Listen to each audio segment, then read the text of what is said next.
Welcome, you weird group of people, to this, the preemptive but also final review of Persona 3 Reloaded.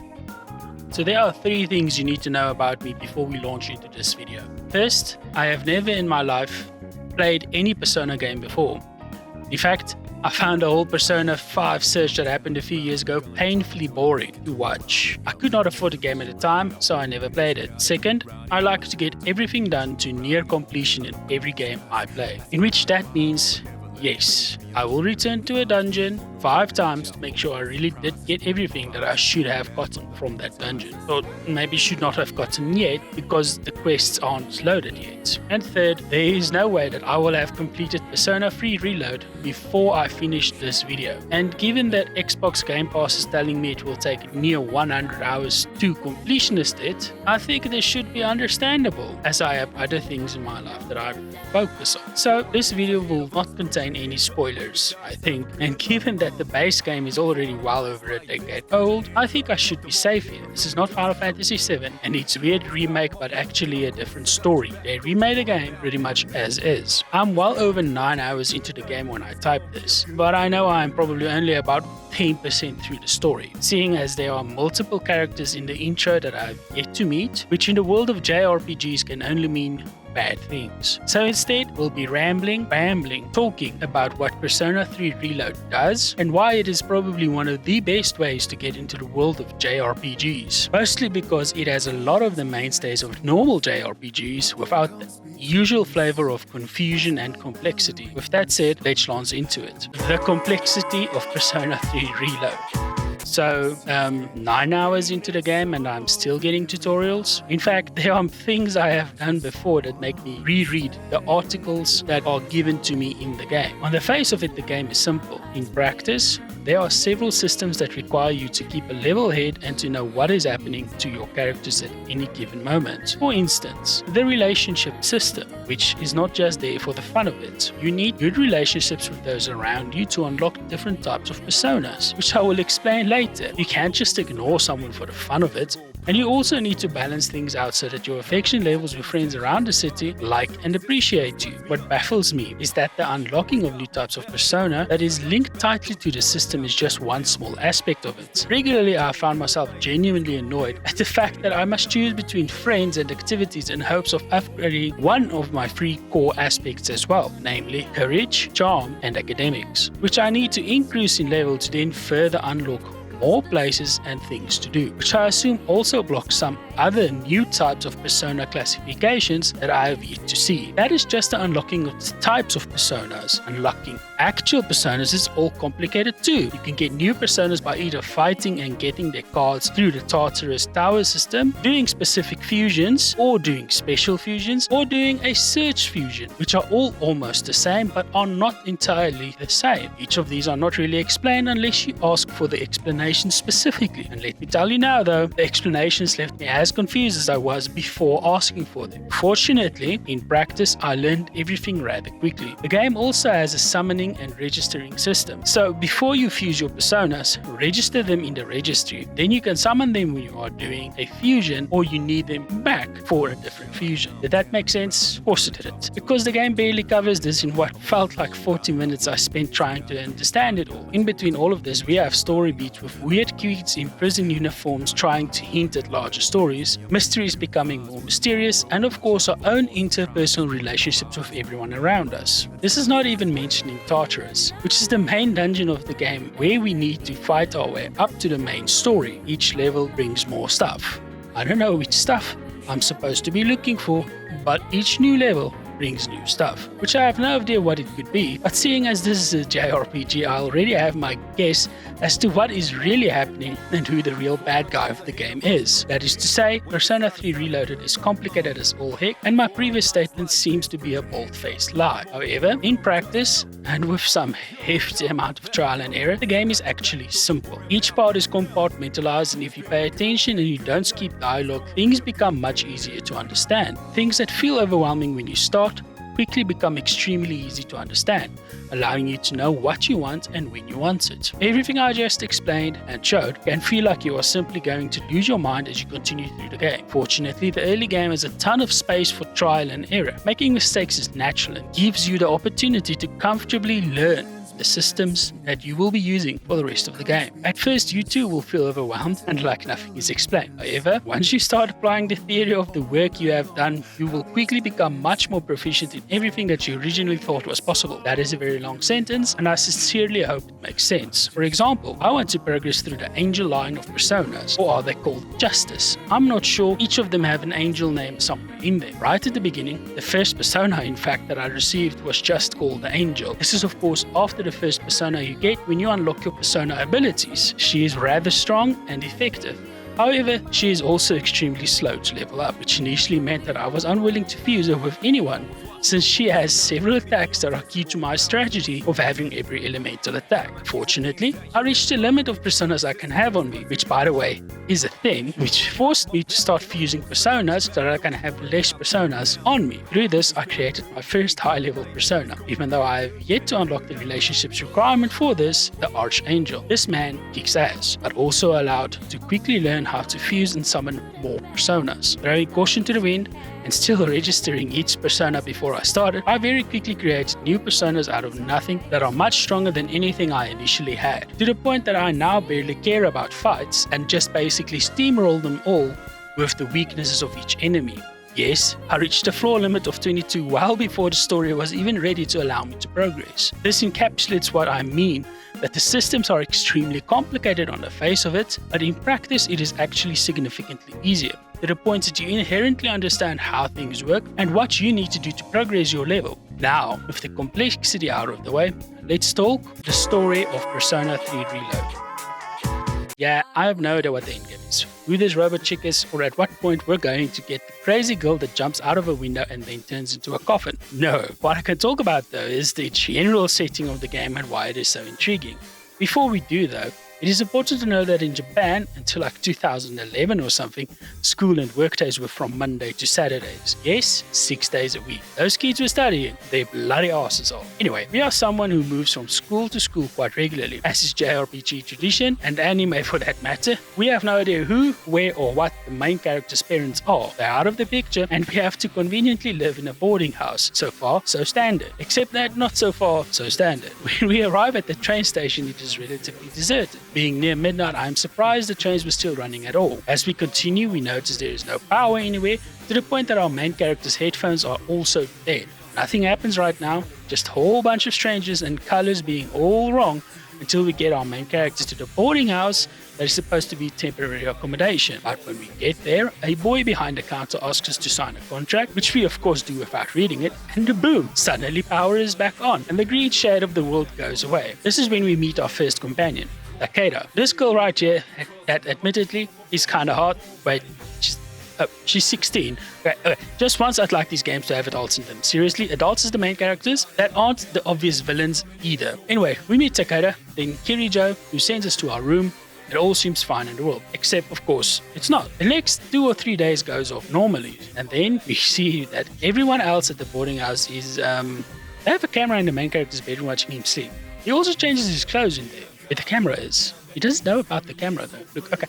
It was 2009 and things were different. It was still illegal then, but then, I don't know, man. They never brought this up after this, okay? They just don't talk to it. But on the 3rd or 4th night, I forget, the bird hits the fan and feathers are just everywhere. The cool older guy is injured. You know he's cool. He's got white hair. The front entrance is unsafe. Kirijo is unable to find the big bad shadow. Takeda is unable to summon her persona. It is at this point that our main character picks up a gun, shoots his head, and summons his first persona. Yes, that big thing. It looks so much cooler than anything I have yet to create, but I believe we'll get there with time. From here, we learn about the dark hour. An hour after midnight, but before 12:01. So a 25th hour of each day, when most people are stuck in coffins to keep them safe, except for a select few like us, who are not. Of course, we get a cutscene of some random dude also not in a coffin and some black-green ooze pouring either on or from him, which just tells me the shadows are actually humans or something in some way. Anyway, we learn we have to find out what the hell is happening, somehow deal with a disease called the apathy disease,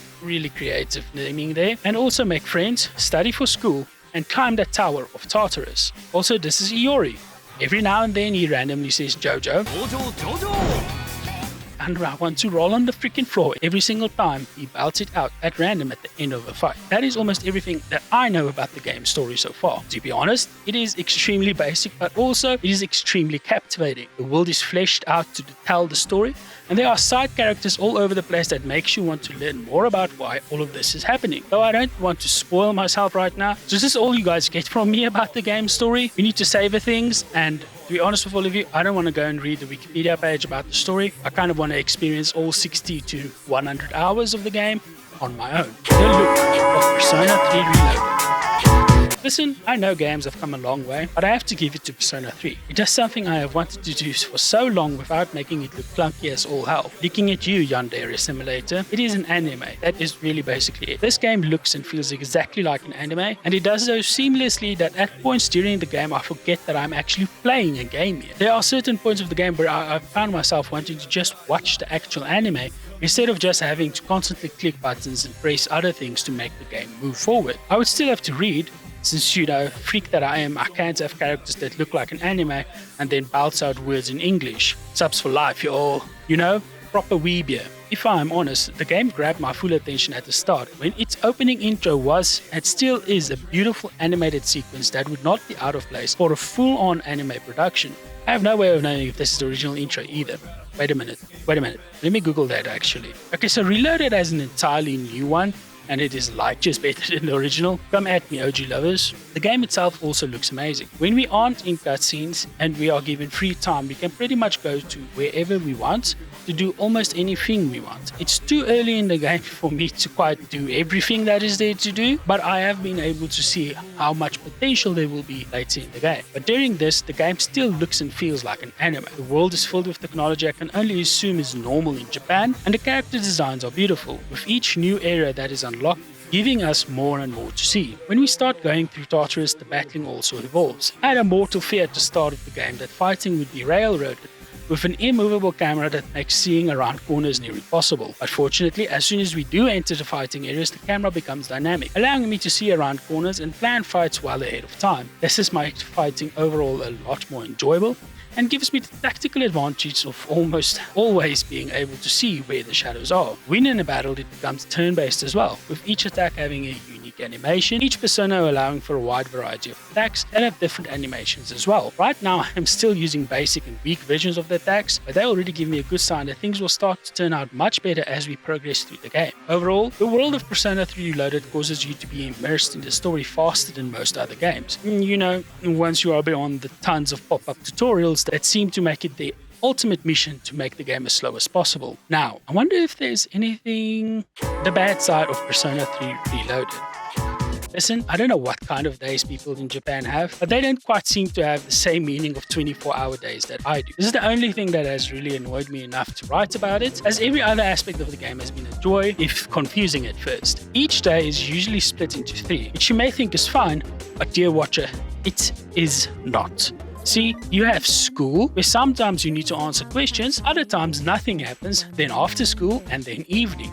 You need to divide your time so well between these 3 because hell knows everything apparently takes hours to complete. What do I mean by that? Well, the first time I experienced was going out with a new friend called Kenji Tomochika to eat some ramen in his favorite place. In my head, this would have taken an hour, 2 max.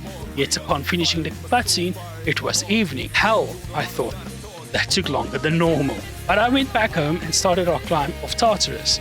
It was only the next day that things started getting annoying. If I wanted to play a game at the arcade, that was my entire afternoon gone.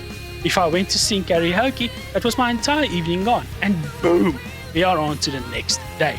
No Tartarus after karaoke for you, Mr. Puppet. This is about when the realization of the horrible design hit me. I am not unreasonable, of course, but some of these things are not like the others. Helping the track and field manager, Yuko, buy some stuff, entire afternoon, even though she runs back to school to drop the things off. Eating lunch on my own, also an entire afternoon. Going to a bookshop to talk to 2 elderly owners for a few sentences, also an entire afternoon. Then at night, you have to always choose between doing something or going to Tartarus. Now, for the uninitiated, you may think, just go to Tartarus, idiot, but you see, I need to do these activities to increase my own personal skills in courage, charm, and academics. So there is no skipping these things. Whereas, I need to hang out with others to unlock more types of personas. You see, I have had to skip walking home with a few people, purely because the game likes to hate me. I have only once had a chance to walk home with Kirijo, only once, and I have to ignore it because the damn game chose that exact moment to make it my first time going to the track and field club. Think of that.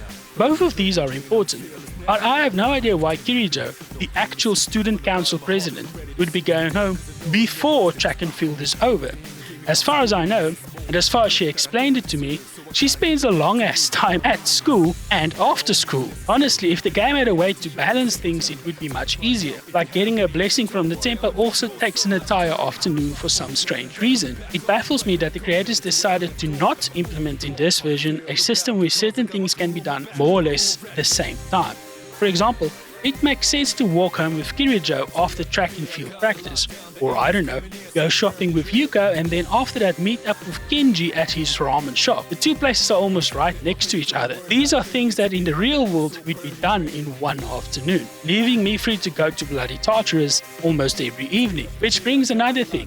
Why can I not choose to go to Tartarus each evening? You're telling me everyone is at the dorm the whole night, but when I study for the evening, I cannot head out to Tartarus with all of them right before the dark hour, which starts at freaking midnight. There are probably several different reasons as to why the game has been made like this, and I doubt I'll ever really get a straight answer from anyone. The best and only thing I know people are going to be saying, well, it's to make sure you balance your time better. Fool! Balancing my time better means that I can balance my time between friends without someone losing 3 to 4 hours in between it all. Pal, Kenji has left me alone at the damn ramen place 3 times now because he wants to watch some show on the TV. But okay, that is legit my only gripe with the game so far. Most of the other things I have experienced are dead normal JRPG systems that requires you track numbers and balance between elements. I'm just telling you all right now, you will understand when should you play it.